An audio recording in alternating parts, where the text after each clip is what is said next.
Hello, hello, hello, and welcome into another episode of Up and In on this wonderful, beautiful Sunday evening. Weather's not so great out here on the West Coast, raining right now as we speak. As you can see, I am all alone tonight.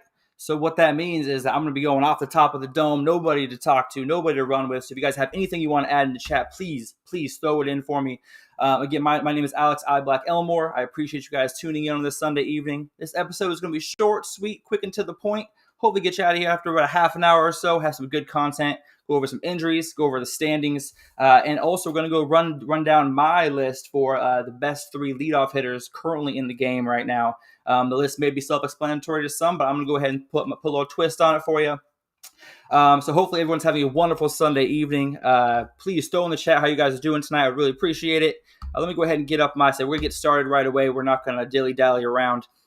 And first off, we're going to start with the standings. Let's take a quick updated look.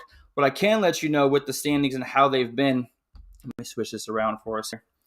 There we go. You see less of me, more of the slide here.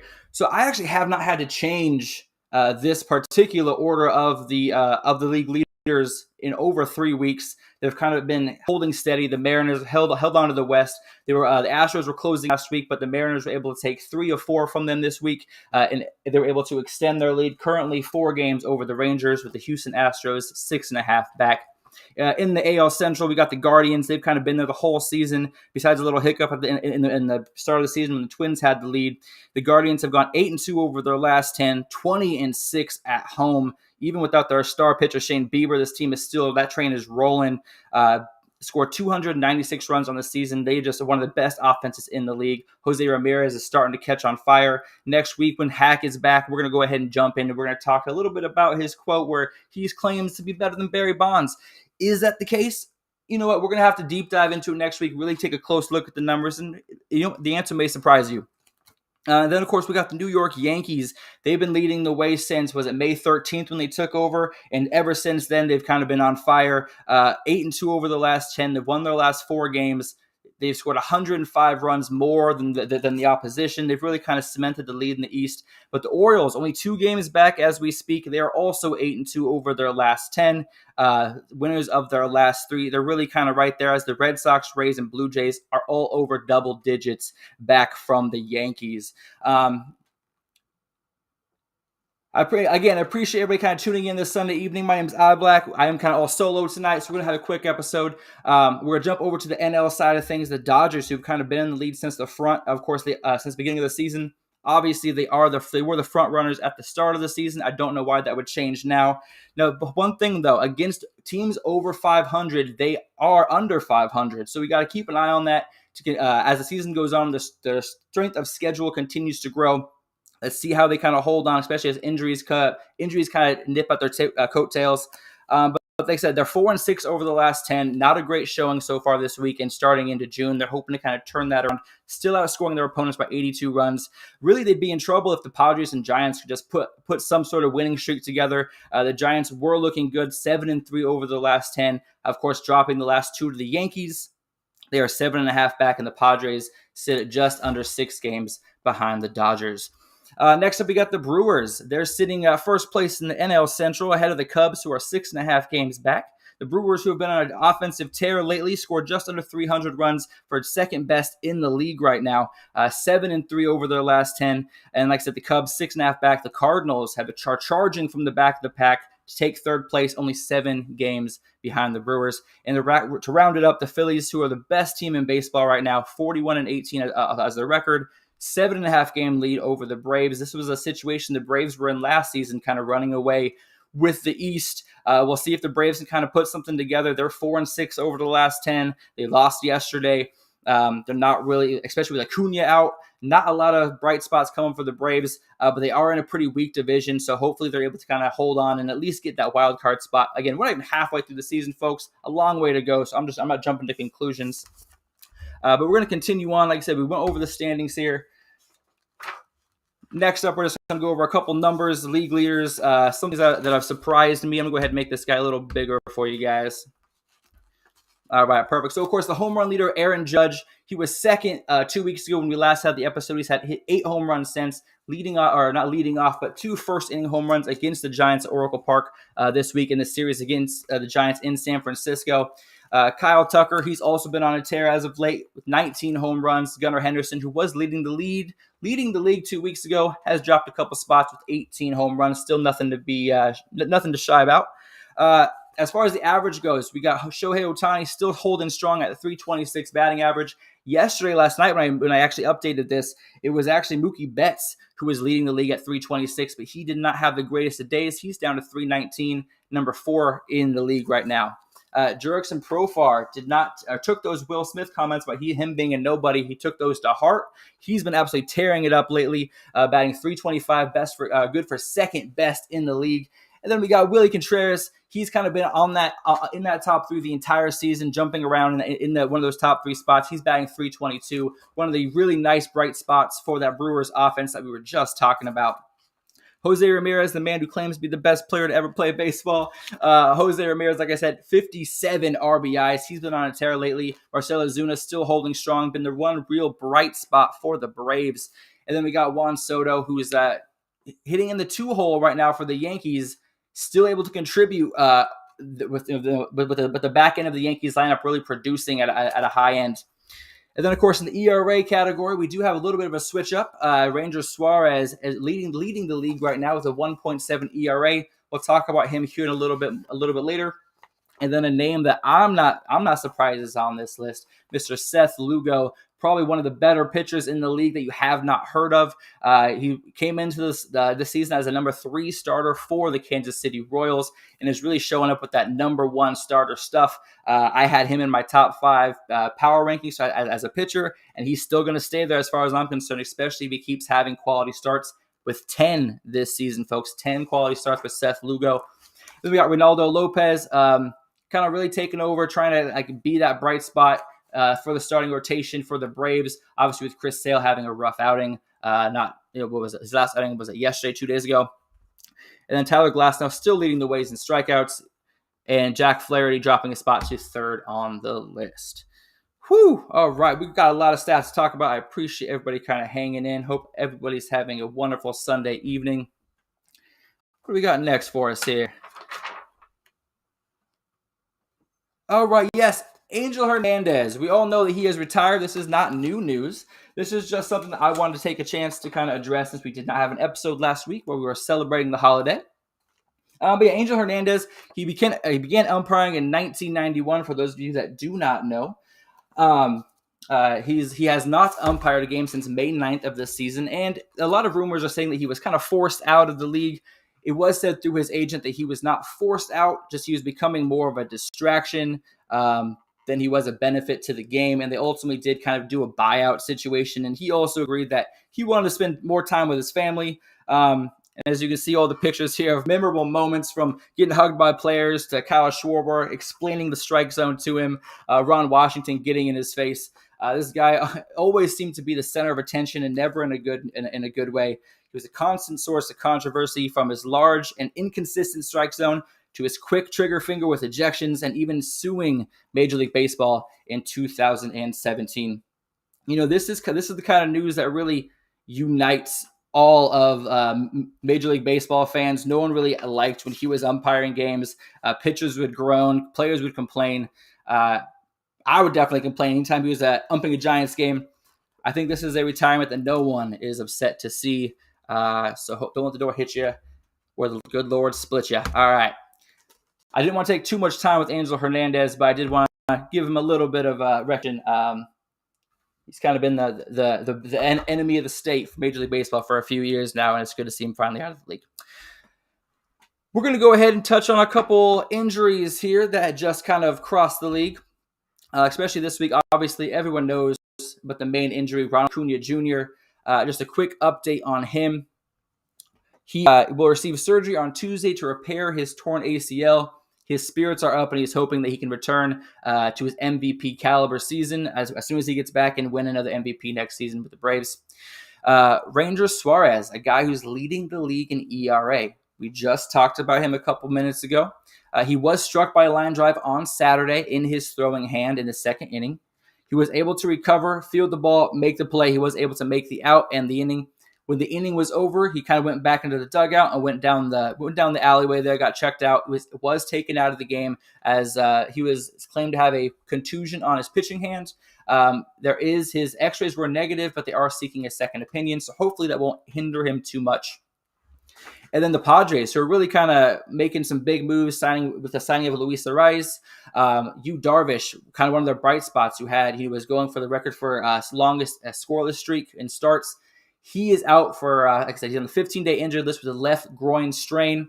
And Joe Musgrove, don't have him pictured below, but he has a right elbow inflammation, so he's also on the 15-day injured list. Padres are going to have to do some spot starts here in the upcoming couple weeks. Hopefully it doesn't hurt them too much in the standings, as they're one of the bright spots of chances to dethrone the Dodgers in the NL West. And then we got Alek Manoah. He's someone that's been kind of making headways for how terrible he has been. But recently, last couple of starts, he started to look like the Alek Manoah of the past and started having some good starts on the hill for the Blue Jays. He, unfortunately, has a right UCL strain. He's been put on the 15-day injured list. Hopefully, it doesn't send him back too much and he's not out for too long. And then we got, of course, Arizona Diamondbacks' Zach Gallen on the 15-day injured list with his hamstring. Like I said, she'll only miss 2 starts, and then she should be back. Hopefully won't have to do more than 1 rehab start before he's able to get back to the Diamondbacks. And then Edwin Diaz missed all of last season with the Mets. He's now on the 15-day injured list as well with a right shoulder injury. Obviously, as we've seen with major league teams, they tend to kind of play down the injury a little bit before ultimately releasing the bigger, ultimately bad news. I'm hoping this is not the situation. Anytime Edwin Diaz is in the game, it's a bright spot for the Mets, the fan base, and baseball. He's one of the most electric closers in the game. And then, but here's some good news. We're going to end with this injury segment. We're going to talk about Luis Roberts Jr. He could return to the White Sox as early as Tuesday, and trust me, that is not soon enough, as the White Sox have lost 10 games in a row. So they desperately need him back in the lineup. He was hitting home runs in the minors. It was on Thursday. I was seeing the clip of him, so that's something exciting to talk about.